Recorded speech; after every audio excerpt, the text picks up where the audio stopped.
Cultura, arte, scienza e sociale sono gli ambiti di intervento della Fondazione Cassa di Risparmio di Padova e Rovigo, che ha presentato il bilancio sociale 2014, anno significativo perché centrale nella programmazione del triennio 2013-2015. 120 i milioni complessivamente destinati al territorio, dove spiccano i 12 milioni e mezzo per l'arte, i 9 all'assistenza e tutela delle categorie deboli, gli 8 alla ricerca scientifica e i 7 all'istruzione. Abbiamo cercato da un lato con i bandi ai quali ricorriamo di provocare il territorio,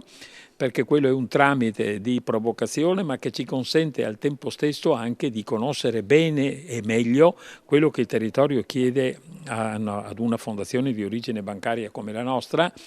e ci consente anche, mi lasci dire, non mi stanco mai di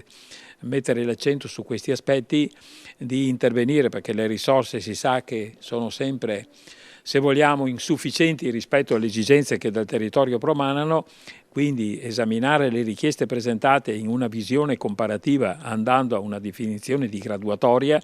credo che ci consenta di lavorare meglio e di soddisfare meglio le esigenze del territorio e di quelli che si chiama oggi con un'espressione corrente i nostri stakeholder, che si sentono anche più tranquilli, nel senso che rivolgendosi alla fondazione qualche volta si può avere e qualche volta si può avere anche qualche rifiuto, ma sempre in una logica comparativa che premia i progetti che sono ritenuti maggiormente meritevoli.